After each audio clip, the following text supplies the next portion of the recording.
सो hello hello hello guys, आ चुके हैं एक और नए वीडियो में। तो आज बात करते हैं कि मोहन बागान को कौन कौन से पोजीशन पे कौन कौन सा प्लेयर साइन करना चाहिए। जैसे कि आपको पता है, इंडियन समर विंडो ओपन हो जाता है 9 जून से 31 अगस्त तक। तो बहुत एक लंबा पीरियड मिलता है इंडियन ट्रांसफ़र होने के लिए। तो लेट्स सी कौन से प्लेयर्स को हम स्काउट कर रहे हैं एंड कौन से प्लेयर्स को हमको साइन करना चाहिए, उसके बारे में बात कर लेते हैं। तो चलिए शुरू करते हैं आज का वीडियो। तो सबसे पहले बात कर लेते हैं जिमी मैकलैरन के बारे में, जो कि अभी बच चुके हैं फ्री एजेंट। हाल ही में परसों ही उनका फेयरवेल हुआ था। तो फेयरवेल दे दिया है उनके पुराने क्लब ने। अभी वो फ्री एजेंट की तरीके से कोई सा भी क्लब ज्वाइन कर सकते हैं अपनी मर्जी से। तो इस रेस में दो ही क्लब है, एक तो है मुंबई सिटी एफसी और एक है मोहन बागान सुपर जायंट्स। और भी आउटसाइडर्स है, जैसे कि सऊदी प्रो लीग के कुछ क्लब्स इंटरेस्टेड हैं एंड एमएलएस के कुछ क्लब्स इंटरेस्टेड है। तो जितना भी र्यूमर्स आ रहा है, आप 90% पकड़ के चलो कि Jimmy McLaren is coming to India and he is joining Mumbai City FC नहीं, ही इज़ जॉइनिंग मोहन बागान सुपर जायंट्स। मतलब आप ये खबर 90% कन्फर्म पकड़ के ही चलो। अगर कुछ उल्टा सीधा ना हो जाए तो यही होने वाला है। तो ये तो था स्ट्राइकर पोजीशन को रिजॉल्व करने के लिए। शायद से जेसन कमिंग्स का एक अनवांटेड एग्जिट हमको दिख सकता है, but that's all for good because Jimmy McLaren का प्रोफाइल का एक प्लेयर आपके टीम में होगा, आपको तो उनको बेंच नहीं कर सकते। तो आपको जिमी मैकलैरन को एज मोस्ट स्टार्टर के तरीके से आपको ट्रीट करना पड़ेगा। तो जिमी मैकलैरन के आने से टीम का स्क्वाड का जो भी हेल्थ है बहुत अच्छा हो जाएगा, और एक ओवरऑल क्वालिटी भी ग्रोथ होगा आईएसएल का। और क्योंकि हमारा टारगेट है FC2 का सेमीफाइनल फाइनल, तो this is very important to sign more this kind of players. तो आगे बढ़ते हैं मिडफील्ड के तरफ। तो मिडफील्ड के तरफ जाते जाते हमको एक बहुत अच्छा न्यूज़ आ रहा है एक बहुत अच्छे इंडियन यंगस्टर के बारे में, जो कि है अपुयर आल्टे, जो कि करेंटली मुंबई सिटी एफसी में खेलते हैं। बट उनको लाने के लिए दो कलकत्ता के बहुत बड़े मतलब जायंट क्लब्स इंटरेस्टेड है। एक तरफ है ईस्ट बंगाल, एक तरफ है मोहन बागान। तो इस रेस में पहले तो ईस्ट बंगाल ही सिर्फ थी, मैंने भी आप लोगों को बताया था संडे के न्यूज़ में कि ईस्ट बंगाल ही पूरा रेस में थी। पर अचानक से संडे को मोहन बागान कूद जाती है इस रेस में, और रेस में मतलब डार्क हॉर्सेस की तरह एकदम आगे चले आते हैं। एंड अभी करेंटली इस डील के लिए लीड कर रहे हैं मोहन बागान सुपर जायंट्स। तो मुझे जितना लग रहा है, जितने भी एक्सटर्नल फैक्टर्स होते तो मुझे जितना लग रहा है जितने भी एक्सटर्नल फैक्टर्स हो सकते हैं, लाइक AFC2 खेलने का चांस, आपका आईएसएल जीतने का चांस एंड कलिंगा कप में डीपर जाने का चांस, तो इन सब को अगर अपुया अपने दिमाग में रखेगा तो वो मोहन बागान ही ज्वाइन करेगा। Obviously there is no reason he is joining East Bengal. तो मुझे लगता है अपुया टू मोहन बागान भी 90% अब पकड़ के ही चलो। बट एक बात आप लोगों से बोलना चाहता हूँ, ये ट्रांसफ़र मार्केट है, कभी भी कुछ भी हो सकता है। तो कोई भी खबर जब तक सिग्नेचर ना हो जाए तब तक कंफर्म मत पकड़ के चलना। ये सब आप रिलायबल सोर्सेज से मान सकते हो कि ये कंफर्म होने वाले हैं, बट जब तक कंफर्म ना हो जाए कोई सा भी बात को एकदम हकीकत मत मान लेना।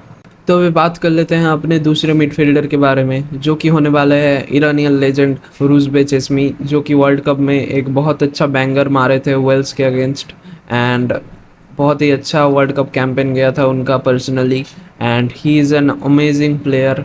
ईरान की टीम का मतलब आप बैकबोन मान सकते हो उनको, पूरा ईरान का टीम को वो वही मिडफील्ड में वो कैरी करते हैं। तो उनके एडिशन से, एक तो मैं बोल रहा हूँ ये सब जितने भी हाई प्रोफाइल प्लेयर्स हैं, इनके आने से आईएसएल का ओवरऑल क्वालिटी बहुत ज़्यादा अच्छा हो जाएगा। ऊपर से मोहन बागान के एफसी कप जीतने के चांसेस भी बहुत ज़्यादा बढ़ जाएंगे। तो these all are good signings. And currently चेस्मी को पिछले 2-3 सीज़न से मोहन बागान स्काउट कर रही है, बट एज सच कोई प्रोग्रेसन नहीं दिख रहा था। बट अचानक से इस सीज़न खबर आ रही कि रूजबे चेस्मी कैन जॉइन मोहन बागान सुपर जायंट्स, क्योंकि उनके जो कोच थे क्या कोच हैं, उन्होंने परमिशन दे दिया है ज्वाइन करने का। तो ये डील भी हमको होते हुए दिख सकती है, जो कि बहुत अच्छा डील है मेरा हिसाब से, इतने अच्छे प्रोफाइल का। At the end they are all world cup players, they know how to play in big stage and they know how to play in cup competitions. तो इन लोगों का एडिशन से बहुत अच्छा ग्रोथ होगा मोहन बगान का। तो बहुत अच्छा साइनिंग्स होने वाला है ये। तो आगे बढ़ते हैं सेंटर बैक, जो जिसके बिना एक टीम अधूरी होती है। तो सेंटर बैक में नया एडिशन हमको दिख सकता है, ब्रायन कार्लटैक करके एक प्लेयर है जो कि सेंट्रल कोस्ट मरीनर्स से कुछ दिनों पहले ही एफसी कप जीती है। तो इस बंदे को तो पता ही है कैसे एफसी कप जीतते हैं, कैसे एक एफसी कप विनिंग टीम का पार्ट बन सकते हैं। तो इनके एडिशन से भी मोहन बगान का बहुत ज़्यादा स्क्वाड का ग्रोथ होगा। एंड जो भी जितने भी इंडियन यंगस्टर्स होंगे वो भी इनके तरफ देखेंगे कि ये कैसे खेलते हैं, इनका कैसे मेंटलिटी रहता है बिग गेम्स में, कैसे गेम प्रेशर को हैंडल करते हैं। उससे हमारे जो यंगस्टर्स हैं उनको भी बहुत ज़्यादा सीखने को मिलेगा। तो ये अभी स्काउटिंग फेज में है, इनके बारे में कुछ कहा नहीं जा सकता। बट मुझे जितना लग रहा है कि ब्रैंडन हैमिल का एग्जिट हो सकता है इस सीज़न, और ब्रैंडन हैमिल के एग्जिट के साथ ब्रायन कार्लटैक आपको मोहन बगान में ज्वाइन करते हुए दिख सकते हैं। क्योंकि अगर हैमिल चले जाएंगे तो सेंटर बैक में एक वॉइड क्रिएट होगा, तो उस वॉइड को फिल करने के लिए इतना एक्सपीरियंस ब्रायन ही आपका और हमारा बैकबोन बन सकता है। तो Brian is a good option for Mohun Bagan. And अगर और कुछ प्लेयर्स के बारे में बात करें तो यूरोप से बहुत सारे प्लेयर्स हैं जो कि फ्री एजेंट की तरीके से अभी हो सकते हैं। आप मानोगे नहीं, मैं एक ऐसे प्लेयर का नाम बोलने में जा रहा हूँ जिसका नाम है लुका मॉड्रिच। आप सोचोगे लुका मॉड्रिच कैसे आईएसएल में आ सकता है दोस्त, आप तो गलत बात बोल रहे हो। बट आपके जानकारी के लिए मैं बता दूं कि लुका मॉड्रिच का कॉन्ट्रैक्ट इस सीज़न ख़त्म होने वाला है। नेक्स्ट हफ्ते, मतलब इसी हफ्ते में उनका कॉन्ट्रैक्ट का नेगोशिएशंस होने वाला है। अगर रियल मैड्रिड सोचेगी तो उनका कॉन्ट्रैक्ट एक्सटेंशन होगा। बट मुझे नहीं लगता एक 37 ईयर प्लेयर के लिए रियल मैड्रिड इतना पुश करेगी, क्योंकि मॉड्रिच का वर्क रेट ड्रॉप हो चुका है। वो जो पीक था मॉड्रिच का 2-3 साल पहले, वो पीक से अभी प्लेयर डाउन हो चुके हैं। और मॉड्रिच एक ऐसा प्लेयर है जिनको बेंच पे बैठे रहना बिल्कुल पसंद नहीं है। उनको एक्सटेंशन मिल जाएगा बट फिर बेंच में बिठा के रखेंगे, जो मॉड्रिच को बिल्कुल पसंद नहीं। और मैं मॉड्रिच का मैटर इसीलिए उठा रहा हूँ क्योंकि मॉड्रिच हमारे इंडियन हेड कोच इगोर टिमोथेउस के बहुत अच्छे दोस्त बोल सकते हो। दोस्त का उम्र का तो नहीं है बट बहुत अच्छा इन दोनों का फ्रेंडशिप है। तो अगर वी कॉन्विंस इगोर टिमोथेउस कि आप थोड़ा बात कीजिए कि मॉड्रिच को आप बोलिए कि आप आइए इंडियन फुटबॉल में, आप ही आइकॉन बन जाओगे सब प्लेयर्स के। हर बच्चों के मुंह में तो एक ही नाम होगा ना, लुका मॉड्रिच का। क्योंकि आईएसएल के लिए कितनी ही बड़ी बात होगी, लुका मॉड्रिच जैसा एक प्रोफाइल का प्लेयर हो सकता है इस सीज़न चैम्पियंस लीग जीते, और चैम्पियंस लीग जीतने के बाद शायद से आईएसएल में खेले। तो बहुत बड़ी अपॉर्चुनिटी है हमारे पास। ये सब अपॉर्चुनिटीज़ को हमको ग्रैब करना पड़ेगा, क्योंकि अगर ये सब अपॉर्चुनिटीज़ चले गए तो ये मौके कभी नहीं आने वाले दोबारा।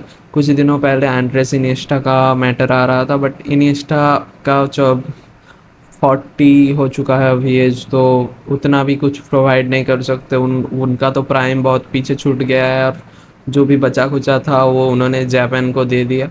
तो अभी लुका मॉड्रिच के पास हमको देने के लिए बहुत कुछ है।